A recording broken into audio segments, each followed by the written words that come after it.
After that, guys, we have a really, really good welterweight fight right here, a grappler and a really, really good power striker in Christian Aguilera right here. This fight in the welterweight division, pretty even odds of -145 and then +115. Carson Harris, very tall, very lengthy for the division. It doesn't show his reach, but I believe his reach is around 74 or 75 inches. Very long, pretty good Muay Thai skills, but his main way of obviously winning the fight, take the fight to the clinch. You look for trips and get the fight to the ground. And then go for submission after submission after submission, ground and pound over and over and over again. That's the main way he's going to win the fight right here. And you guys all know Christian Aguilera. You watch his highlights inside the LFA, and then that amazing knockout win over Anthony Ivy. I mean, the man has so much power. First knockout win, second knockout win, first knockout win, first knockout win, first knockout win, first knockout. I mean, all these wins are coming in the very first round. That is where he's the most dangerous. In my opinion, for this fight right here, I think Carson Harris, if he gets past that first round, will win the fight. All he needs to do is get past that first round. Christian Aguilera will be looking for that one-punch knockout win with his left hand. He's gonna be looking for that knockout. And if Carson Harris can kind of get past the second, or get past the first round, go to the second and third, Christian Aguilera will be a little bit fatigued in the later rounds, and then Carson Harris will make it much easier to get the takedowns on Christian Aguilera. And then overall, I will think that he would win the second and third round, but that is an if. If he can get past the first round, it's a very tough thing to get past the first round because so many people have not been able to get past the first round. I mean, every single one of this man's knockout wins, except for this one knockout win right here with Ricardo Seixas, has ended in the very first round. It's a really, really hard thing to do to get past the first round with him. 10 knockout wins, the 1 submission win, and 3 decision wins right there. I don't know. I think the prop bets for Christian Aguilera winning by knockout are some really, really good odds right here. Let's see if we can find it. Christian Aguilera by KO TKO. Those are some amazing odds. Plus 225 for Aguilera winning by TKO or knockout. I think that's the only way he will win the fight, because if he gets past the first round and he doesn't get the knockout, I think he would probably get grappled in the second and third round and lose the decision. But the main way I see him winning would be by knockout. I mean, plus 225 are some really, really good knockout odds right there. Those are some really, really good odds. The Harris by decision, let's see if we can find it. Those are some good odds as well. Plus 360 for Harris to win by decision. I think those are some really, really good odds for the both of them right there. I think if Carson Harris were to win the fight, it'd be by decision, and if Christian Aguilera were to win the fight, it'd be by knockout in the very first round. But Carson Harris is known to get in the clinch and just trip takedown. You get the body lock and just trip you down, get you down, grapple you over and over and over again. Not many submission wins on his records, and most of his fights going all the way. I think this fight will go the exact same way. I do know Christian Aguilera has some decent takedown defense as well. I just don't know. I don't know how good he will be in the second and third round after just going so powerful and using a lot of his energy in the first round trying to get that one punch knockout on Carson Harris. He's gonna be a lot more tired in the second and third round to actually defend the takedowns from Carson Harris. So in my opinion, I think it will go to the second, and I think it will go to the third, and I think the fight will eventually be going all the way. Carson Harris will just go for trip takedown after trip takedown after trip takedown in the clinch, just grapple the whole time, get on top of Christian Aguilera, look for submissions, ground and pound, everything like that, and then overall, I think he will win the fight by decision. So I think the odds are right here for Aguilera winning by knockout are super, super good at plus 225, and then the odds that Harris will win the fight by decision, amazing, plus 360. I think both parts right there are really, really good odds. I think either way, the Harris will eventually win the fight by decision. That is why I have actually winning the fight right there. But both odds right there, if you are confident Aguilera will win the fight, these are some really, really good odds right there. And if you are confident, like me, that Carson Harris will win the fight, I think these are some amazing odds at plus 360 right there. So those are some pretty good bets I have for Christian Aguilera and Carson Harris. I definitely hop on those odds right there for plus 360, tripling and a half your odds on Carson Harris winning by decision. That's some really, really good odds right there. It's half on Chukwi, 5 wins and 0 losses. The minus 170 favorite right here. 26 and a half years old, 6 foot tall, and a 77-inch reach. So he's gonna have the reach advantage. He's gonna have the height advantage. Maybe not really an age advantage, because I mean they're 30 and 26 years old, so no real age advantage for either fighter right here. The strength advantage and the power advantage in the striking game, 100% going to have on Chukwi. Every single one of his 5 wins coming by knockout, except except for one win right there to Jamie Pickett in his last fight. But in that fight with Jamie Pickett, just kept on landing to the body. I believe 50% of his strikes landing to the body in the fight. Just a very, very good performance in his first fight inside the UFC. Has some really good takedown defense as well. Let's see if I can find it. I believe his takedown defense is around 75%. Yeah, right here. 75% takedown defense for Tafon Nchukwi. And fighting a guy like Junior Park, that is amazing. I mean, you're gonna need a really solid takedown defense. Just any of you guys, so look up the highlights for John Phillips and then Junior Park. I believe the stats of the fight, let's see if I can find it right here.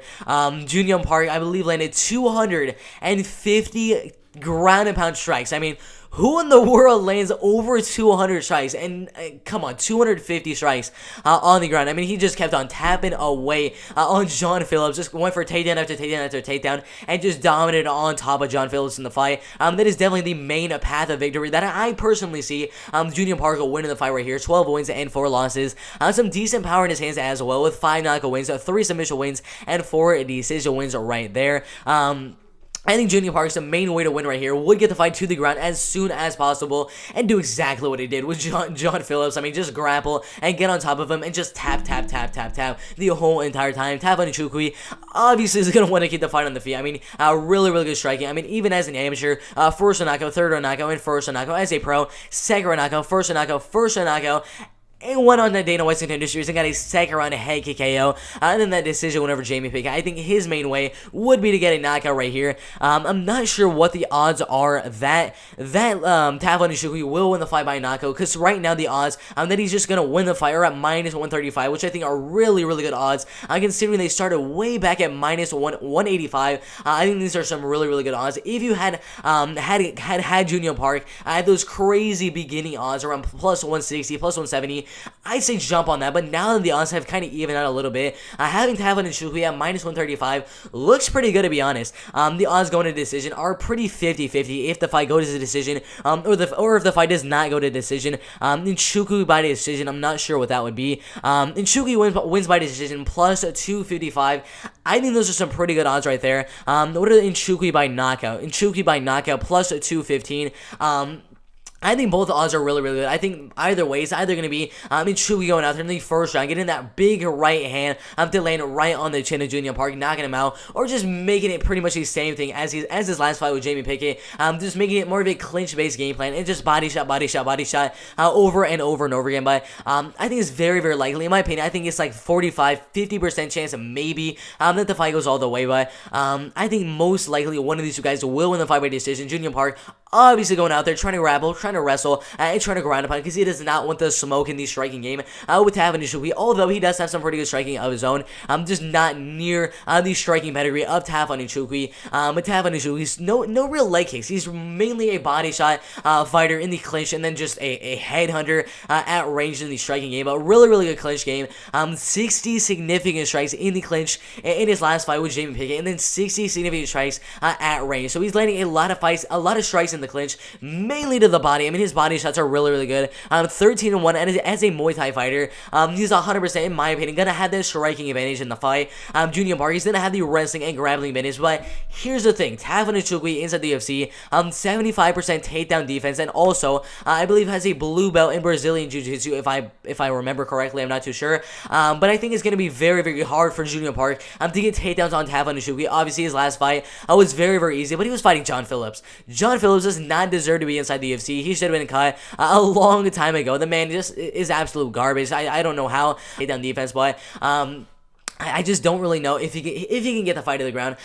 It's going to be really hard considering how strong Tafon Nchukwi is in the clinch. I don't think that he's going to be able to get a takedown in the clinch. The main way that I see Junior Park actually getting the fight to the ground would probably be in the center of the cage after Tafon going for a right hand, maybe changing levels, going down low, going for the double leg. That's the main way. I do not see Junior Park going in the clinch with Tafon Nchukwi and then getting a takedown, getting a trip, whatever the case may be. I think that his main way of getting the takedown would be in the middle of the cage, but I still don't think, I just don't see Junior Park doing enough in the grappling and the wrestling and getting enough takedowns and enough ground and pound shots on Tafon Nchukwi, who has amazing takedown defense.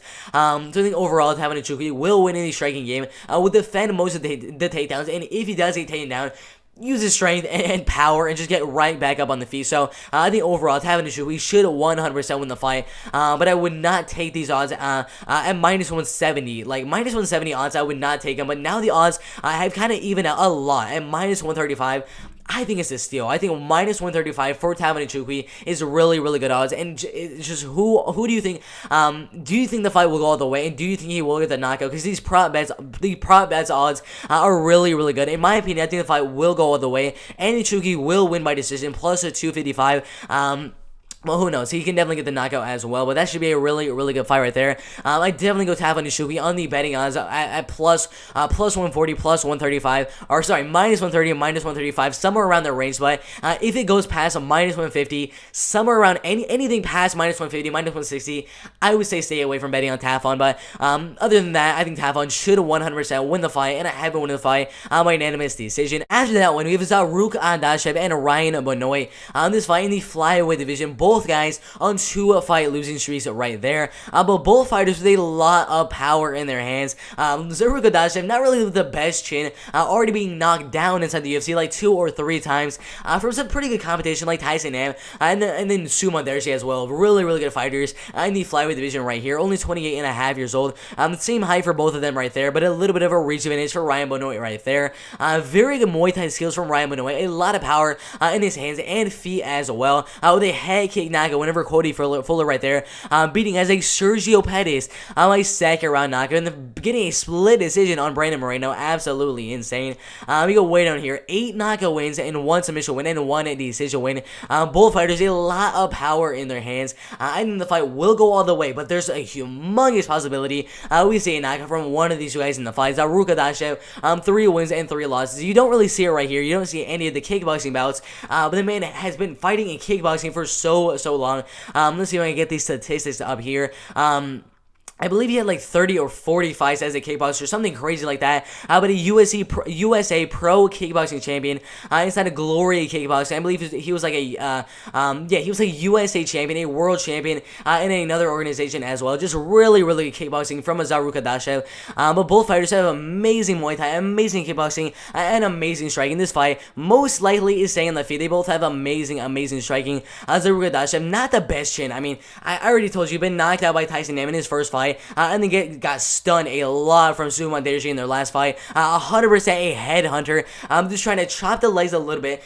Some pretty good inside leg kicks as well, but mainly just going straight for the head and trying to get the knockout. A very, very powerful left hook and ground pound is amazing. 2-time world kickboxing champion and USA Pro Kickboxing champion inside of Glory Kickboxing. Really good pressure against the cage. He will have the reach advantage in the fight, so he needs to pressure Ryan Bonoy a lot in the fight. And in my opinion, if he does pressure enough in the fight, he could definitely win it. But Ryan Bonoy, in my opinion, will be playing more of a counter-puncher game. And when Zaruk Adashev is pressuring Ryan Bonoy right here, just counter with a straight right hand and then move it out of the way from Zaruk Adashev's powerful left hand.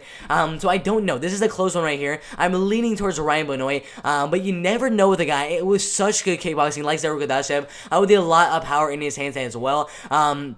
But Ryan Bonoy, a Muay Thai fighter, 8 of 10 wins coming by knockout. Only 1 fight going all the way. Good wrestling and grappling as well.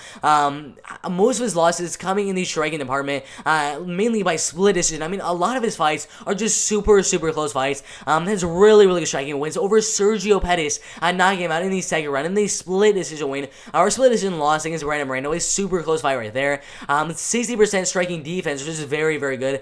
Fighting a guy like Zaruk Adashev was super good striking. Solid takedown defense in the UFC of 70%. Super powerful right hook, knocking out Sergio Pettis, knocking out so many other guys inside the UFC with that powerful right hook right there. I think either way, I mean, it's going to be a close one. I would not put a bet on either fighter right there. I could go either way. After the first round, we will see who's eventually going to win the fight. I think Zaruk Adashev needs to play a super pressure-heavy game. I just pressure the heck out of Ryan Bonoy, get him against the cage, and just unload on his strikes. Ryan Benoit just needs to keep on backing up, keep on moving around the cage, and then counters Rukadashev all day. Wednesday Rukadashev is trying to close the distance. He just needs to keep on countering, and for that reason, I'm probably going to Ryan Benoit to win the fight by decision. Very likely one of these two guys gets a knockout right here, but I think Ryan Benoit will play a counter puncher striking game, and just keep on landing that right hand over and over and over again, using that reach and using that range to just keep on countering over and over and over again. So I will be going Ryan Benoit to win the fight by 30-27 unanimous decision. Let's see, what are the betting odds right there? No way. Yeah, I definitely do not agree with those ones. Minus 175. Stay away from that. Stay away from minus 175. But it's a Rukadashev plus 130. That's not too bad. That is not too bad. What is a Rukadashev by knockout? Let's see if we can find that. Adashev by TKO or knockout. Insane odds right there. Adashev by decision. Let's see what that is right there. Adashev by decision plus 255. I don't really see too good of odds on any of the prop bets except for the Rukadashev winning the fight by KO or TKO. That's the only thing I really see as some pretty good value at plus 600 for Adashev winning the fight by knockout. I don't think he will win the fight, but I think there's a very good possibility that he does get a knockout in the fight. But that's the only real prop bet I see right here. I wouldn't put a straight bet on just Rukadashev winning the fight or Ryan Benoit winning the fight. I definitely wouldn't put either fighter in a parlay. That is absolutely for sure. But I will be going Ryan Benoit to win the fight by 30-27 unanimous decision right there. We got Mike Trusano and Ludovic Klein. This fight is a featherweight fight. I'm gonna say it right now. Ludovic Klein, his head kick KOs are just insane. The minus 245 favorite, only 26 years old, with 19 fights on his record. I mean, that is a lot of experience for only being 26 years old. I mean, 19 fights. This is his 20th fight so far in his professional MMA career. A little bit smaller than Mike Trusano, and then a little bit of a reach advantage over Mike Trusano in the fight. But as I said before, crazy kickboxing skills. You look at his last 3 fights in a row. Third round a head kick KO knockout win. Join right here. Got a first round head kick knockout win. Join the UFC and got another first round a head kick knockout win. You go down here, another first round head kick knockout win, and then one of these right here, I believe, was yet another first round a head kick knockout win. I mean, the man just keeps on landing. I don't really necessarily think he's gonna land that this much in this fight, considering Mike Trusano is 5'11" inches tall, which is very tall. And if you guys know, head kicks are much harder to land.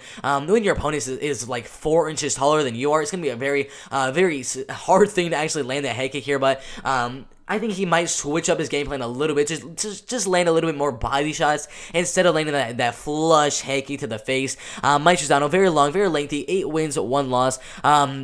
Coming off his first ever loss in his last fight to Grant Dawson by submission in the second round right there. Before that, really close fights. Decision win, both by split decision. Couple knockouts on his record, 3 knockouts, 5 decisions. But he's a very lengthy fighter. Kind of likes to keep the fight a little bit back and kind of make it more of a counter-punching type of fight for Mike Trusano right here. Ludovic Klein just trying to pressure you and trying to knock you out. I mean, out of those 17 wins right there, I mean, his nickname is Mr. Highlight, and he is 100% a highlight reel machine with 8 knockout wins, 8 submission wins, and 1 fight. Only 1 fight out of 17 fights going all the way, and then none of his fights that he lost going all the way, so only 1 out of 19 of his fights going all the way, which means if he's gonna win, most likely he's either gonna knock Mike Trusano out or take him down and get the rear naked choke submission. But this is a really good fight right here. I think both fighters have very good striking. Mike Trusano, very accurate striker with 55% accuracy so far in his 2 or 3 fights inside the UFC. Decent wrestling skills as well, but when he's very outmatched in that area, he uses his submissions from the bottom. Like in his last fight with Grant Dawson, he was trying to get the guillotine from the bottom, trying to get the triangle to get back up on the striking game, but it wasn't very successful last time around. I mean, who can blame him? He's fighting Grant Dawson, but good submissions from the bottom as well. The striking defense is very good. His striking accuracy is good, and his striking defense is very good. I believe like 63% striking defense. So his opponents are literally landing 1 out of 3 strikes are landing, which is amazing. amazing defense in the striking game. 80% takedown defense, which is very good. Solid triangles, solid anacondas, and solid guillotines from the bottom as well. That's the main way he gets off from takedowns from his opponents. Leg kicks are a really good part of his game. At the beginning of the fight, in the first and second round, 40% of his strikes so far inside the UFC have been by leg kicks, so he's 100% going to be trying to chop those legs of Ludovic Klein in the fight. Counter right straight hand of a 1-2 combination, really good. When you got a guy like Ludovic Klein, kind of go in there, trying to close the distance and land his big shots. Mike Trusano can definitely play more of a counter-punching game and just keep on landing that 1-2 combination, and that can definitely work a lot in this fight right here. Not the most power in his hands, with only 2 or 3 knockout wins on his record, but very good body shots as well. Very good right hand to the body, I'm sorry. Very tall for the division, 5'11" inches tall as well. Ludovic Klein, obviously a striker. I mean, 8 knockout wins. I mean, you kind of look at his record, you see 8 submissions and 8 knockouts. You see it split down the middle, but he's definitely a striker. The most of those submission wins were at the beginning of his career, when he was just trying to practice his grappling and his submission game. But later on in his career, he's been wanting to keep the fight on the feet and just take his opponents and make them go unconscious as fast as possible, especially by head kick KO. I mean, the man's kicks are absolutely insane. Power, super powerful hands, and obviously those super powerful kicks as well. The really good submission game as well. Surprisingly, again, 8 submission wins coming by submission, maybe by guillotine, in triangle choke submission. A really good kickboxing, getting those head kick KOs. A 3-fight win streak, all by head kick KO. All 3 of his last fights by head kick KO, just insane. An amazing 1-2 combination, just like Mike Trusano. Super strong in the clinch. A really good wrestling game as well, which is very surprising, but he's very strong in the clinch. And if he can possibly get you down, which I don't really think is going to play the biggest factor in this fight right here. I think this fight will stay on the feet for the most part. But if he can get you down, his ground and pound is vicious. Not really using the elbow too much, but just boom. And his ground and pound is amazing. Powerful left straight hand. He is a left-handed fighter, but a very powerful left straight hand. It's going to be hard to land against Trusano because, as I said before, only 30% or 33%, somewhere around that range, of these strikes against Mike Trusano have landed. He has a really good head movement and a really good striking defense, blocking a lot of these strikes like that. But Ludovic Klein, I mean, if he just lands one of those left hands, could definitely put your lights out, and then maybe that head kick KO can land a couple of times in the fight. Amazing 1-2 combination to a head kick. I mean, that is the main way he sets it up. He does the 1-2. Maybe goes for a body shot to get their hands a little bit lower, and then go for the high kick, but he's just a really good combination puncher and a really good 1-2 as well. Super strong and actually good wrestling game as well. Powerful left straight. Lots of experience. I said it before and I'll say it again. 26 years old with 19 fights. This is his 20th fight in his second fight inside the UFC. A lot of experience, and that is definitely going to play a factor here, considering Mike Trusano only has 9 fights, and Ludovic Klein has seen so many different situations in the MMA cage, and has kind of adapted a lot from those situations. So that experience is also going to play a humongous factor right here. I think Mike Trusano will play more of a counter-puncher game, a really good head movement as well. The main KO blow that Klein will land, obviously that head kick KO, or the 1-2 combination with that straight left hand. I think he's going to be trying to close the distance as soon as possible, considering he is 4 inches smaller than Mike Trusano in the fight. But in this fight, I think Klein can kind of get leg kicked a lot from Trusano. Trusano has really good inside leg kicks, so he should be attacking those legs in the early rounds of the fight. We know Klein has that 1-2 combination as well, and with that straight left hand, super powerful, and really good head kick as well. I don't know if Ludovic Sorry about that. I don't know if Ludovic can actually land that straight left hand because Mike Trusano's head movement is just really good. But again, his striking power, his speed is much better than Trusano's. I don't think there's going to be much of a chance for Trusano to win the fight if it's a close fight, meaning the close fight at range in the clinch, something like that. But if Mike Trusano can keep the fight at range, he should have a much better chance of actually winning the fight, considering he's much longer, much lengthier, much taller, and he could just play a counter punching game. And just use that reach, use that height to win the fight by decision. But I do think that Ludovic Klein will close the distance, land that straight left hand, maybe some body kicks, maybe some big straight left hands as well. I don't know, man. Klein is just super powerful. I don't really agree with the odds right here. I believe the betting odds were about -220 or something like that. Let's see if I can find it. Yeah, minus 240 for Ludovic Klein. I do not agree with the odds right here. I think plus 215 is way, way off for Mike Trusano. In my opinion, I have Ludovic Klein around minus 160, minus 175, somewhere around that range. So maybe a small straight bet on Mike Trusano would be a good bet right there. But I would definitely not put Ludovic Klein in a parlay because Mike Trusano, if he goes out there and just plays the counter puncher game right here, can definitely walk out of there with a decision. When you never know with counter punchers, if they just keep range and every single time that Ludovic Klein tries to close the distance, just keeps on countering. He could definitely win the fight by decision, but I think there's obviously a favorite to win the fight, and that guy would be Ludovic Klein, who has a much better chance of winning the fight, but definitely not a minus 240 chance of winning the fight. In my opinion, I think Ludovic Klein is just going to close that distance as soon as possible and use his pressure on Mike Trusano to go out there and just clinch up and get Mike Trusano's back to the cage as soon as possible and just keep on landing that 1-2 and body kicks and head kicks as well. So I think overall, there's a humongous chance. Everyone right here is saying that Klein will win the fight by knockout. I think there's a humongous chance that Ludovic Klein will get the knockout in the fight. But in my opinion, I do think the fight will go all the way, and Ludovic Klein will win the fight by unanimous decision. But again, I would not put a bet in a parlay. I would definitely not put Ludovic Klein in a parlay, but especially at minus 240 odds right there. I believe there's some prop bets right there. Because in my opinion, I do think the fight will go all the way, and Ludovic Klein will win the fight by decision, and the chance of the fight goes to decision super, super close. So minus 130 and then minus 105. So if you guys think and are very confident in one of these two guys winning the fight by decision, I mean the prop bets for one of these two guys winning by decision plus 225 and then plus 400, which are really, really good odds right there. But that is a really, really good fight right there. I think that fight mainly will stay on the feet in the striking game. I don't really suspect much grappling or wrestling from either fighter, although they both have some decent wrestling and grappling skills. I think for the most part, it will stay on the feet, and Ludovic Klein will have the advantage, pressure the heck out of Mike Trusano, and go out there and win the fight by unanimous decision. So we have a really, really good fight in the first fight on the main card. I'm excited for this one, and I have some news for you.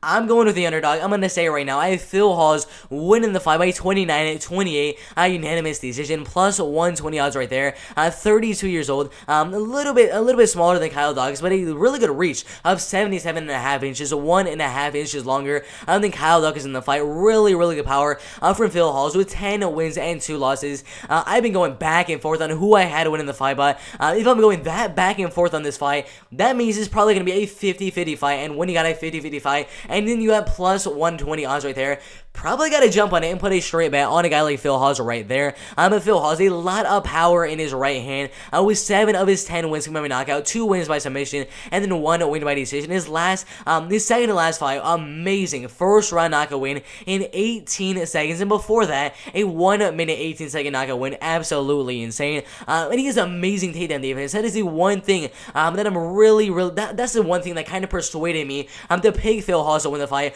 Really good power, really amazing overhand right, a lot of knockout wins on his record, really decent wrestling as well. 11 minutes of total control time in his UFC career, with 4 takedowns from himself. I mean, he has really good wrestling of his own, which is very exciting. Exciting for the underdog in Phil Hawes, who's not necessarily a wrestler, mainly going out there and trying to knock you out. But if he has a really good wrestling, as well as that amazing striking as well, I think that's some really, really good underdog odds right there as well. Somehow has 3 takedowns in every single fight inside of the UFC and on Dana White's Nintendo Series, and he's yet to be taken down 1 time inside of the UFC. So 100% takedown defense. Absolutely insane. Not the best cardio, but he does some really, really good striking and some decent takedown defense as well. 100% wants to fight to stay on the feet with that 1.5 inch reach advantage. Land that right hand over and over and over again. A very, very good takedown defense as well. Kyle Dawkins is a wrestler and grappler. Pretty tall for the division at 6'3" inches tall. But trying to get you down, and he's trying to submit you. I mean, you look right here, 10 wins and 1 loss. How is he gonna win these fights? I mean, look right here, 8 submission wins, 2 decision wins, and it's only 1 loss coming by decision. Let's see right here. Oh my God, Kyle Dawkins, his wrestling, his grappling is really, really good. And most of his submissions either coming by dart stroke submission or by rear naked stroke submission. So if there are some odds for Kyle Dawkins to win in the fight by submission, I might jump on that. Let's see what the odds are right there. Because I think the fight won't go to decision. I think either Phil Hawes will win the fight by knockout, or Kyle Dawkins will win the fight by submission, in my opinion. So if there are any good odds for Kyle Dawkins winning the fight by submission, I'd probably jump on that. Dawkins wins by submission. Wow, plus 375. That looks really, really interesting. And then Hawes wins by TKO or knockout, plus 275. Insane odds right there. Those are some really, really good odds in that fight right there. I think both odds, if you're confident in Kyle Dawkins, those odds right there, plus 375 for submission, amazing odds. And Phil Hawes, some really, really good odds for knockout. I mean, those are some really, really good odds right there. But I think either way, Kyle Dawkins will win by submission or Phil Hawes will win by knockout.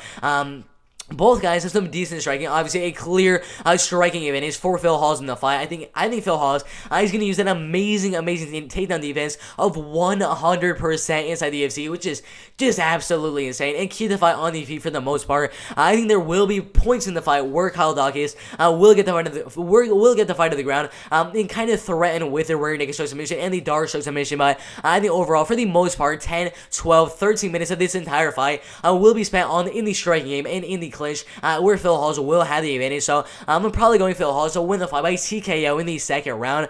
But Kyle Dawkins, man, I never know this man, but considering Phil Hawes has an amazing 100% takedown defense, really good in the clinch as well, and an amazing powerful striking as well. I'm probably going to be leaning towards the underdog in Phil Hawes to win the fight. So Phil Hawes by knockout or TKO. That's the one odds that I'm really focused on, because in my opinion, that's exactly what I think is going to happen for this fight. So if you guys see any of these odds right here for Phil Hawes winning by knockout, anywhere above plus 250, just bet like that. Those are some really good odds right there. So that's the only real prop bet I see for Phil Dawkins. Sorry, for Phil Hawes and Kyle Dawkins for that fight right there. But I'm definitely going Phil Hawes to win the fight by knockout in the second round. But you never know with Kyle Dawkins. So those are also some really good odds for Kyle Dawkins to win the fight by submission at plus 375. Absolutely insane right there. But definitely going Phil Hawes to win the fight by knockout in the first or second round. And guess what, guys? This fight is a heavyweight fight right here. Ben Rothwell and Felipe Lynch. Ben Rothwell, 38 wins and 13 losses. That is some experience right there. He's been fighting for a while, man. Over 50 professional MMA fights, fighting all the way back since 2001. I mean, you look at the list of guys this man has fought: Andre Arlovsky, Rico Rodriguez, Cain Velasquez in his first fight inside the UFC.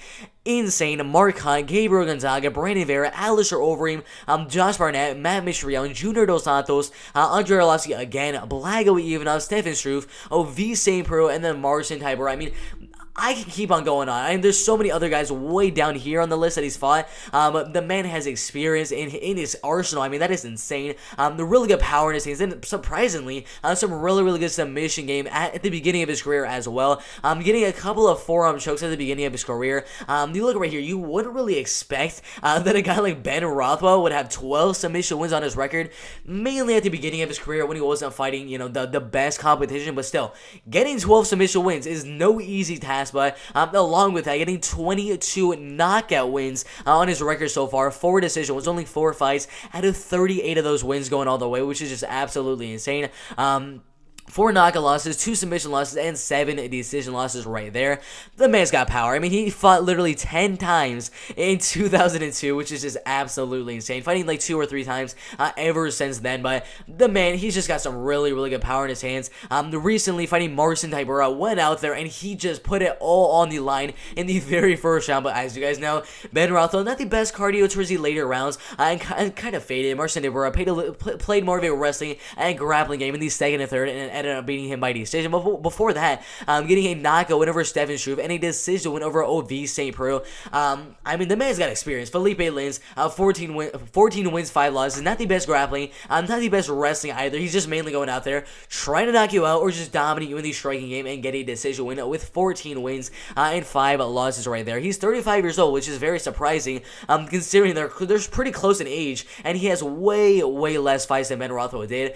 His first fight only coming back in 2005, just retired after 2006 for some reason, and then came back in 2013 and just went on an absolute tear, joining Bellator, going into the PFL tournament, second round knockout, first round guillotine, second round knockout, and then a 4th round knockout, getting the $1 million in the PFL 2018 tournament.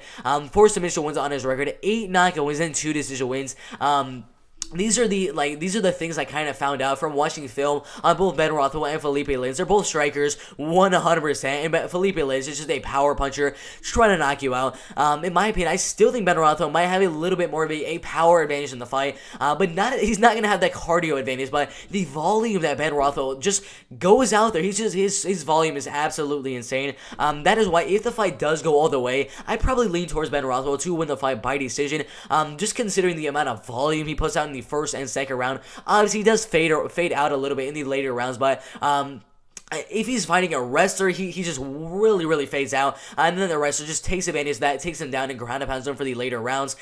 Felipe Lynch isn't like that. He doesn't really have that wrestling or grappling foundation to when it does come to the later rounds, where Ben Rothwell is just super tired and super fatigued. Felipe Lynch can't really turn on the wrestling, turn on the grappling, and just dominate him on the ground, considering, I mean, even... Sorry about that. I still think that Ben Rothwell's wrestling and grappling might actually be even better than Felipe Lynch. He's going to be 2 inches taller and have a 2-inch reach advantage as well. Crazy experience. I mean, that is just absolutely insane. But he is 39 years old, which could be a disadvantage for Ben Rothwell in the fight. Almost 40 years old. Finisher 100%, 22 knockout wins, and 12 submission wins. Only 4 wins going all the way. Decent wrestling and grappling game as well. I do think he will have the very slight advantage here. Do I think he will use that wrestling? Do I think he will use that grappling? Not really. He might get one takedown, maybe. I don't know. I don't really think that the wrestling or grappling will play the biggest factor here, because I don't think his advantage is all too big over Felipe Lynch in that department. Obviously, not the best cardio, but amazing guillotines from the bottom. Very surprising. Having, I believe, 4 or 5 guillotines. Amazing volume puncher and really good boxing as well. Felipe Lynch, a power puncher. 8 knockout wins on his record so far, mainly in the first and second round. Good knees in the clinch in the body. Powerful overhand right. That's the main way he tries to get his knockouts as well. Good right hands to the body as well. 0 wrestling game, in my opinion, so far inside the UFC. That's a 0% takedown accuracy and a 0% takedown defense. So he does not want anything to do with the grappling and wrestling with Ben Rothwell, even though Ben Rothwell is not going to have that big of an advantage in that department. But he does have some good outside leg kicks as well, and is looking to knock you out in the first or second round. Once he get the fight on the feet, that's pretty obvious right there. But for this fight, the betting odds are 50-50. That is the one thing that I like about this fight, because if you're confident in one of these two guys winning, it's a 50-50 fight, so those are some really good odds if you are confident. And right now, -105 and then -102, depending on who your odds maker is. But these prop bets right here, in my opinion, I do think the fight will go all the way. I think there's a humongous chance we see a knockout, maybe a 33% chance, somewhere around that range. But personally, I think the fight will go all the way. And a prop bet for Rothwell winning by decision, I believe. Let's see if I can find it. Rothwell by decision plus 220. In my opinion, if those odds right there go to around plus 240, plus 250, anything above plus 240, I probably hop right on it for Rothwell winning that fight by decision, because I think the fight will go all the way. And I think the volume in the early rounds in the first and second round will do enough to secure him the first and second. Lose the third round, obviously, because he's going to be really fatigued. But overall, in my opinion, I think the fight will go all the way. And Ben Rothwell will use that volume boxing and kickboxing in the fight to just win the first and second and lose the third round, ultimately winning the fight by unanimous decision. So that's the only real bet I see for the fight. I think it's possible we see a knockout from one of these guys, but I just don't see it happening. I think the fight will go all the way. Definitely don't see a submission or anything like that. But that's the only prop bet I really see for the fight card. Would be Rothwell winning by decision. I don't really see any other things to happen in the fight. I'm surprised they have Felipe Lynch as better odds winning by decision, but I definitely do have Rothwell winning that fight by decision. It's a 50-50 fight on the betting odds. So the odds that they're giving you for just the regular 50-50 odds, I don't really agree with them all too much. I think Ben Rothwell should be a little bit higher of a favorite, maybe -130, -135, somewhere around that range. But I do like the betting odds for the prop bet that Ben Rothwell will win the fight by decision, just so that if those prop bets go up to around plus 240, plus 250, I'd probably hop on that right away. But that is my prediction. Ben Rothwell by decision, and then the betting odds for that prop bet around plus 250 if you want to hop on that right there. It should be a really good heavyweight fight right there. This fight, the first fight on the main card right here, Angela Hill looking to keep the fight on the feet 100%. Manny Hibas looking to do what she always does, take it down and submit you, or just dominate you there with ground and pound. Submission attempt after submission attempt over and over again. She will have a slight slight reach advantage, and no height advantage in the fight. The reach advantage will help her close the distance, and then go for that double leg takedown or get the fight to the clinch and look for a trip on Angela Hill in the fight. She is going to have the age advantage as well, being in the prime of her MMA career at 27 and a half years old, while Angela Hill is 36 years old. Now, in women's MMA, the fighters tend to go a lot longer into their careers. Like, do you see any lightweight fighters inside of the UFC that are over 33, 34 years old, anything like that, 35, 36, like Angela Hill is? They kind of just like end up retiring right then and there. But Angela Hill, this is where she's been looking the best in her later years, 35, 34 years old. This is where she's been looking much better, accumulating all that experience, fighting so many really good competition in her career so far, like Michelle Waterson, like Claudia Daly, getting split decision losses to both of those two fighters, beating Loma Lubumi, Ariane Carnelosi, Yan Xiaonan, Nina Nunes on there, Jessica Andrade, a lot of fighters that are inside the UFC, Tisha Torres, Rose Namajunas, Carla Esparza. Gaining all this experience will help you in this fight with Amanda Ribas, but in my opinion, I don't think she will have the advantage in the grappling or in the wrestling with Amanda Ribas. Amanda Ribas is known to go out there and just go for takedown after takedown and get you down, and then look for the armbar, look for the Kimura, look for any sort of submission on you. She has a BJJ black belt in judo, and as a BJJ black belt, I believe in BJJ as well. So she's trying to go out there, trying to take you down, use that judo, use your BJJ, and get the submission win or dominant decision win. I think most likely this fight will go all the way. I think on the betting odds that there are right now for the fight going all the way, let's see if I can find it. Amanda Ribas minus 172.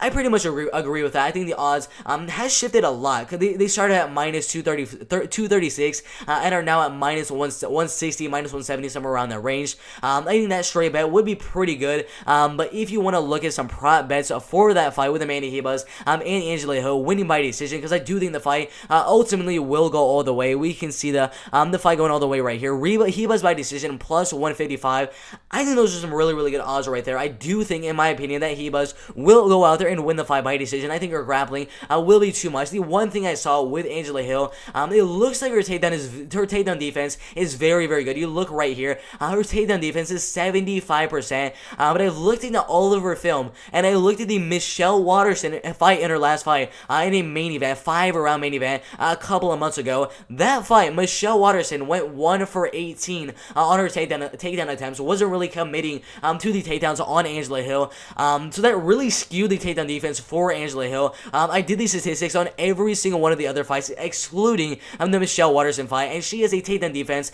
of around like 45-50%, something like that, which is not going to be enough fighting a girl like Amanda Ribas. Especially, I watched the fight with Angela Hill and Ashley Yoder. Both times, Ashley Yoder ended up getting her down like 2.5 times on average every single time. I mean, if Ashley Yoder can get you down and keep it there for a little bit, I mean, it's pretty obvious Amanda Ribas will be able to do the same thing. I think the striking will be probably going to Angela Hill just a little bit. Considering Amanda Ribas just got knocked out cold by what was her name? Marina Rodriguez in her last fight. But in this fight right here, I think Angela Hill will have the striking advantage. But in the clinch, in the grappling, the wrestling, everything like that, I think Amanda Ribas will use her judo, will use her BJJ, go for takedown after takedown after takedown, possibly get the submission. But in my opinion, I do think the fight will go all the way. And the one bet that I think that will be the best bet on the prop bets for this fight card right here would probably be a Ribas by unanimous decision around plus 150, plus 160, somewhere around that range. I think that's the only real good bet that you can make in the fight card.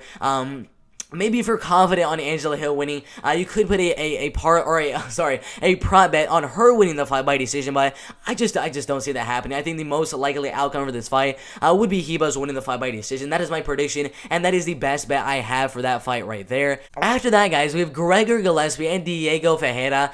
In my opinion, Gregor Gillespie is the one guy that I think is a really good parlay piece. His odds right now, minus 185. If you can get those odds a little bit lower, let's see the odds right here. If you can get the odds maybe below minus 175, maybe around minus 165, minus 170, anywhere around the range, I would definitely consider putting Gregor Gillespie in a parlay, or maybe even just maybe just in a straight bet, just with Gregor Gillespie. But in this fight right here, I think it's very likely we see a decision win from either fighter right here. The odds of the fight goes all the way, minus 180. So if you're gonna bet on this fight right here, and you see Gregor Gillespie winning the fight, probably just put him in a prop bet with Gillespie winning by decision at just even money odds at plus 100. I think that's a really, really good bet right there. And the only real prop bet I kind of see playing out for Gregor Gillespie and Diego Fejera right there. But Diego Fejera, amazing submission game, so pretty good striking as well.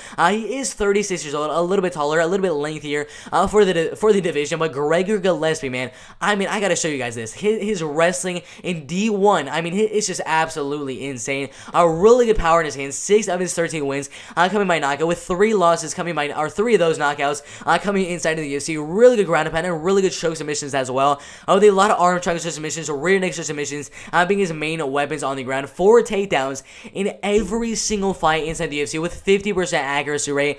Absolutely amazing. 4-time Division 1 All-American and D1 National Champ. You already know what he's trying to do out there. He's trying to wrestle, he's trying to grapple, and he's trying to get that decision win or get a TKO win in the grappling and wrestling game in the fight. 152 wins as a wrestler in college with a 91% win rate, which is pretty much identical to his win rate right now. 13 wins and 1 losses, but I mean, Gregor Gillespie is the man. I definitely have him winning the fight by decision right here. I think the striking is going to be very, very even, especially because Diego Fejera will have the reach and height advantage, but the wrestling and the grappling, in my opinion, will go to Gregor Gillespie. His wrestling, I mean, D1, the 4-time All-American, his crazy record of 152 wins with like 14 losses.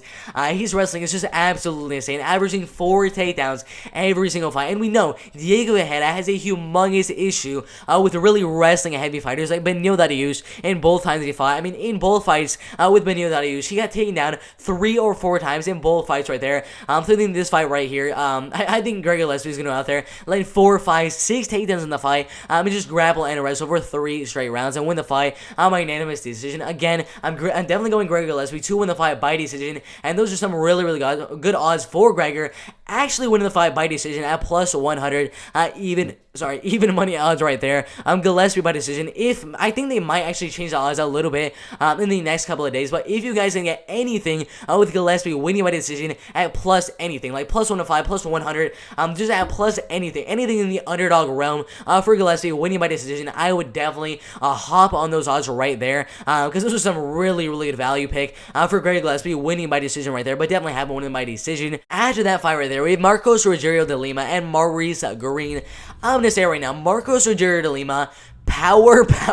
This man, his right hand is just vicious, man. You go way down here. 13 knockout wins on his record, 3 submission wins and 3 knockout wins. Trying to go out there, do exactly what Tafan Nsuku is trying to do, and do exactly what my boy Christian Aguilera is trying to do right there. But Marcos Rigero de Lima, every single one of his losses inside of the UFC, guess how it's come. You look right here, forearm choke submission in the first round, arm triangle choke submission in the second round, Von Flue choke submission in the second round, guillotine in the first round, rear naked in the first round, rear naked against Antonio Carlos Jr., and then decision and loss right there. But every single one of his fights inside of the UFC has been a submission loss, a clear disadvantage for Marcos Rigero de Lima in the grappling and submission game. Maurice Greene is known to have very tight submission wins, getting a modified choke on Jean Vellante. I didn't even know what happened in that one. Look at that fight, Jean Vellante and Maurice Greene. No idea how he got that submission from the bottom, but he did.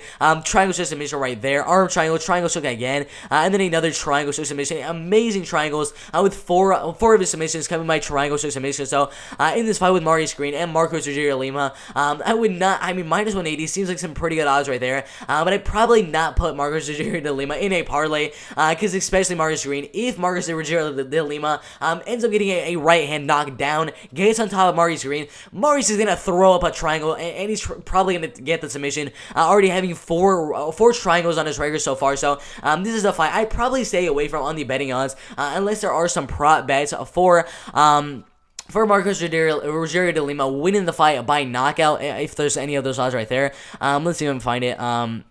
Marcos Rigero de Lima by knockout. Doesn't even show knockout by plus 125. Those aren't really too good odds right there, so I'd probably stay away from that. I'd probably just stay away from the fight. I don't really see any good prop bets for either fighter. Maybe if you want to, maybe go for a straight bet on the underdog. I'm not sure what the odds are right now, though. Let's see. minus 170, so plus 170. I think those are some crazy odds. If you can get anything around plus 160, plus 170 for Maurice Greene, I'd probably jump on it, but I will be going with Marcos Rogerio de Lima, but I think the fight is a lot closer than a lot of people do think, that because Maurice Greene has a really, really good submission game. They can definitely, like a lot of people are saying right here, can definitely get a submission right here. Use that height, use that reach, to close the distance very, very easily, and just go for the double A.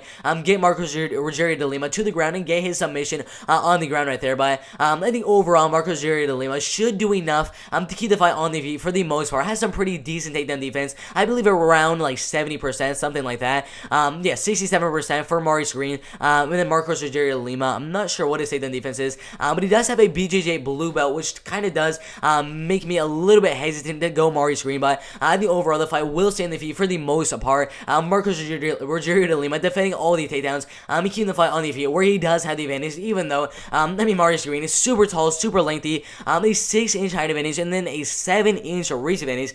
Even though he's gonna have that reach, even though he's gonna have that height, all Marcos Rogerio de Lima needs to do is pressure, and then eventually land that big right hand and get the knockout on Maurice Greene in the fight. I think that's exactly what's gonna happen in the first or second round. I think there's a very good possibility that Maurice Greene has a really good game plan, keeps the fight at range, and every single time Marcos Rogerio de Lima is known to just go forward and pressure Maurice Greene, Maurice just goes for a double leg. I think that's the main way.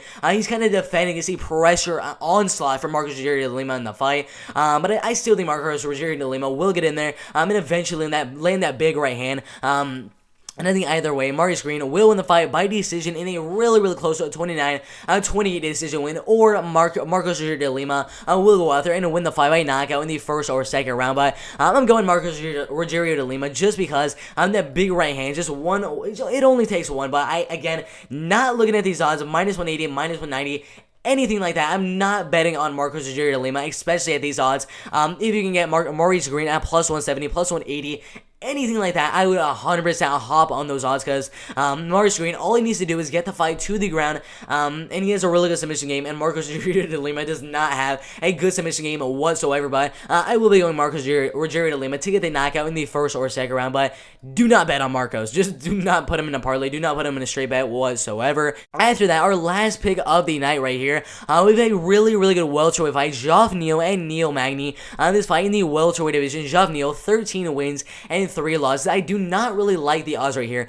Minus 200 for Geoff Neal, and then plus 155 for Neil Magny in the fight. Humongous height and humongous reach advantage for Neil Magny right here. The main way, in my opinion, I see Neil Magny winning the fight would be in the counterpuncher game. I mean, he's going to use that height, he's going to use that reach, and just keep on countering Geoff Neal the whole entire fight. I think we might see 1, maybe 2 takedowns from Neil Magny in the fight as well. Geoff Neal does have some amazing takedown defense. If you guys do not know, Geoff Neal, I believe, has a 90% takedown defense, 92% takedown defense inside of the UFC, which is really, really good. So overall, we might see the fight go to the ground maybe once or twice in the fight, but overall, I think the fight will stay on the feet for the most part, with it most likely being a striking fight right here. But Geoff Neal just needs to pressure the heck out of Neil Magny in the fight. 13 wins and 3 losses, a lot of knockout wins on his record so far, with 8 knockouts, 2 submission wins, and 3 decision wins.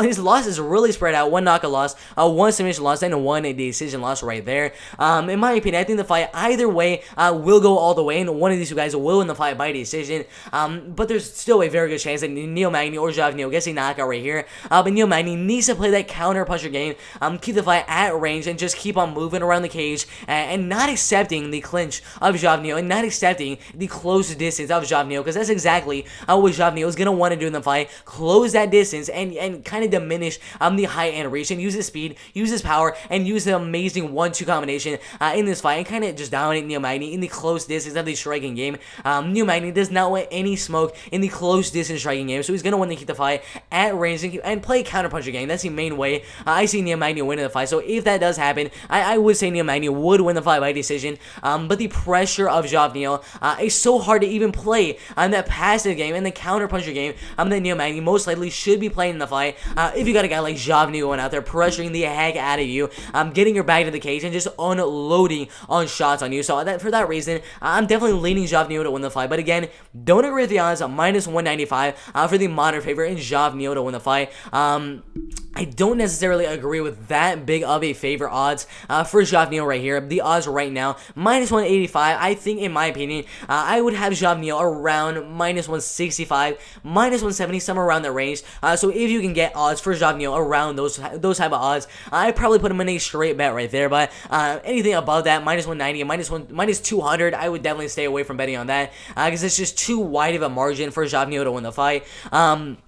But I do think the fight will go all the way. It's really 50-50 odds that the fight will go all the way. Minus 125, then the fight goes all the way, and then minus 105, and then the fight does not go all the way. But in my opinion, I do think that Javni will win the fight by unanimous decision. So let's see, what are the odds right there? So Neil wins by decision plus 235. I think those are some really good odds, considering just Neil winning the fight is at minus 200, and then Javni winning the fight by decision. I mean, those are some insane odds right there. But in my opinion, I definitely have Javni winning the fight by unanimous decision. So if you guys would like to put a prop bet on Javni and Neil Magni, that fight right there, a perfect prop bet would definitely be to put Javni in a prop bet winning the fight by decision at plus 235. Absolutely insane odds. After that, guys, we go on to the co-main event right here. This fight literally just got announced like a day and a half ago. I believe it was just last night, so around a day ago. But Donald Cerrone and Alex Morono in the welterweight division in the co-main event right here. As you guys know, Donald Cerrone was supposed to be fighting Diego Sanchez. I'm going to say right now, if that fight would have actually happened, I had Donald Cerrone just down in the fight. I mean, 30-26, knockout in the first round, submission in the first round, whatever the case may be. I think Donald Cerrone over Diego Sanchez would have been the perfect parlay piece. But now they got Donald Cerrone and Alex Morono, and I like these odds right here. Minus 125 for Donald Cerrone, and then plus 110 for Alex Morono. In my opinion, I'd have Donald Cerrone probably around minus 155, minus 160, somewhere around the range. So even on a straight bet on Donald Cerrone right here, I would probably put a bet on there. But in the prop bets, these are amazing odds. Considering, again, I do think the fight will go all the way. And then you got Cerrone winning the fight by decision, plus 160. I think those odds will spread out just a little bit, maybe to plus 175, somewhere around that range. So if you can get Donald Cerrone by decision around plus 175, hop on those odds 100% right there. But for this fight between Donald Cerrone and Alex Morono, mainly it's going to be a striking fight. I think the wrestling and grappling advantage will be going to Donald Cerrone. I mean, you look at his career so far, fighting so many legends of the game: Anthony Pettis, Conor McGregor,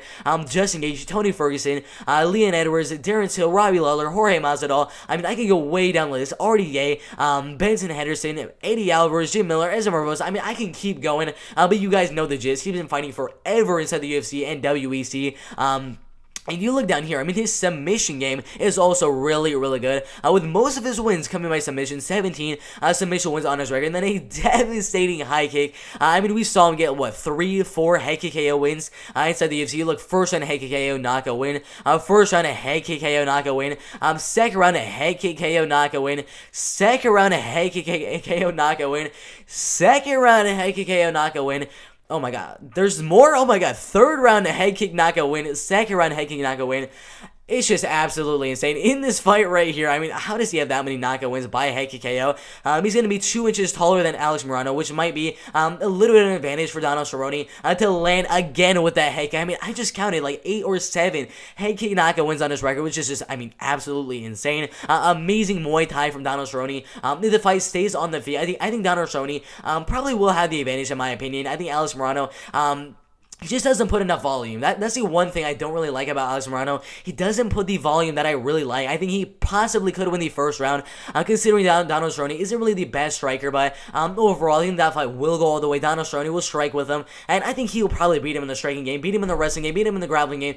If there is a wrestling and grappling game, I mean, there might not be a wrestling or grappling, but even if there isn't, I still think in the striking game, Donald Cerrone will have the advantage. But going 28-0 as a Muay Thai and kickboxer, insane. Really good in the later rounds. We know he's not really too good in the first round. Kind of has to get the feel for it in the first round, and then come back in the second and third, and he looks amazing. Gonna be a little bit older at 38 years old, so there's gonna be a little bit of an age advantage for Alex Morono in the fight, and he does have 4 losses in a row with that one draw to Nico Price in his last fight, but outstanding leg kicks, nasty head kicks right there. Much more of a straight puncher. That's the other thing that I saw. Alex Morono isn't as fast, doesn't put as much volume as Cerrone does, and again, he's a looping puncher, and we all know straight punches beat looping punches, and in this fight, I think Cerrone will just keep on landing with straight 1-2, 1-2, body kicks, leg kicks, outside leg kicks over and over and over again. I think overall in the striking game, he will have the advantage as well. Very good double leg takedown, 1.2 takedowns in every single fight.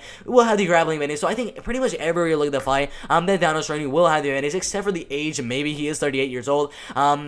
And he's coming off a couple of losses as well. Alex Morono, being a kickboxer, has really good kickboxing as well. But watching his last fight with Anthony Pettis, I was not impressed whatsoever. And I kind of think a similar thing will happen here with Donald Cerrone and Alex Morono, with Donald Cerrone just pressuring him with a 1-2 combination, body kicks, outside leg kicks over and over and over again. I think overall, Donald Cerrone will land maybe 15-20% more significant strikes than Alex Morono will in the fight.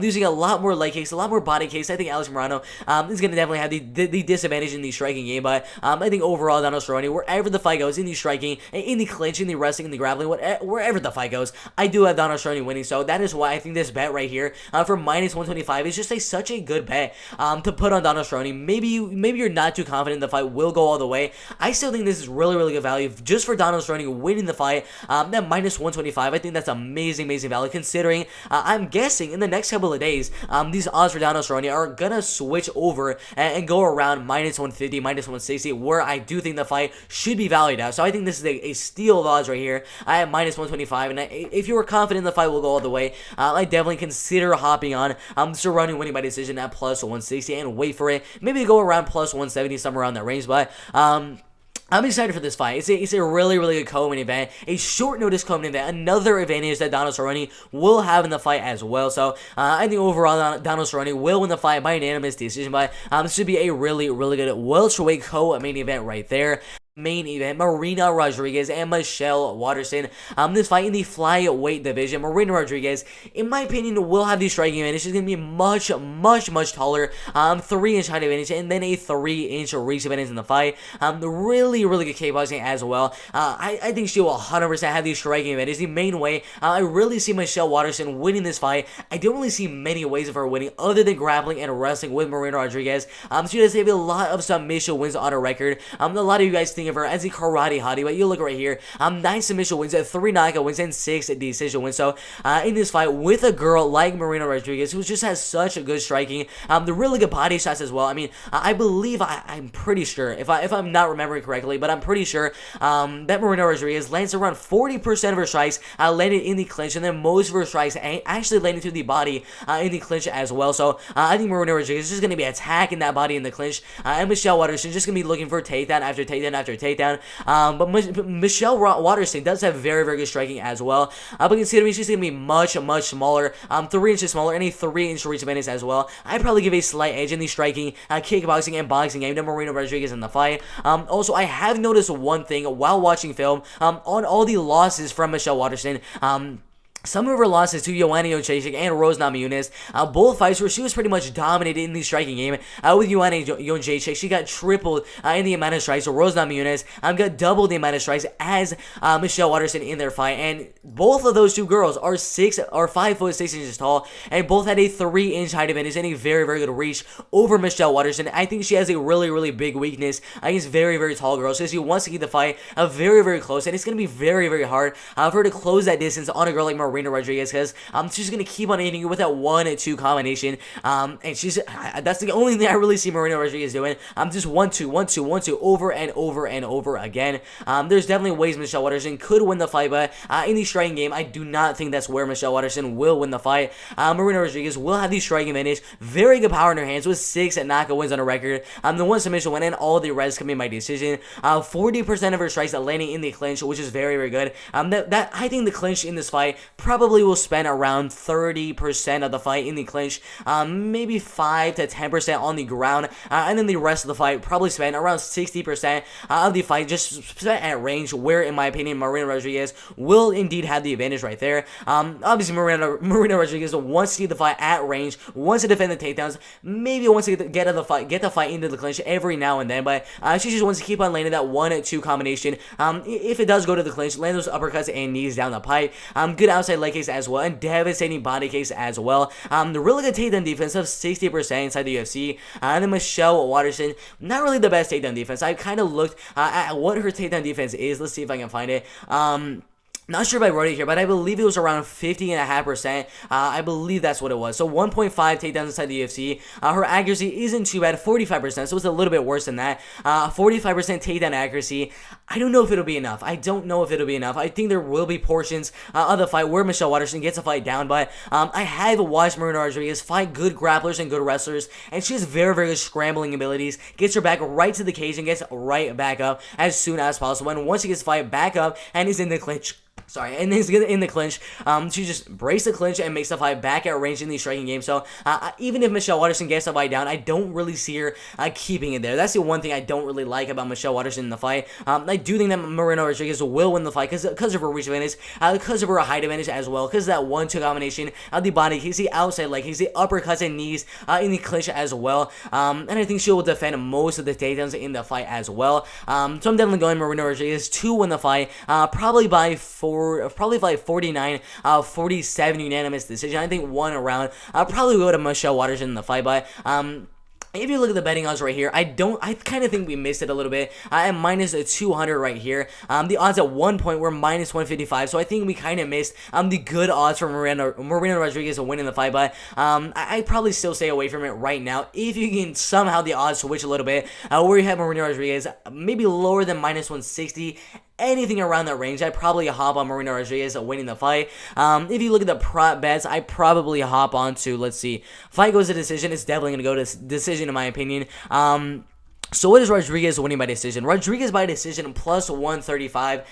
I think those are some really, really good odds. I think the odds for her actually winning the fight, just straight up winning the fight, are way, way too spread out. I am minus 200, considering they were just a couple of weeks ago, or a couple of days ago, sorry, at at minus 150, somewhere around the range. So instead of betting just a straight bet on one of them winning the fight, I'd probably say Marina Rodriguez will win the fight by decision at plus 135, but should be a really, really good fight right there.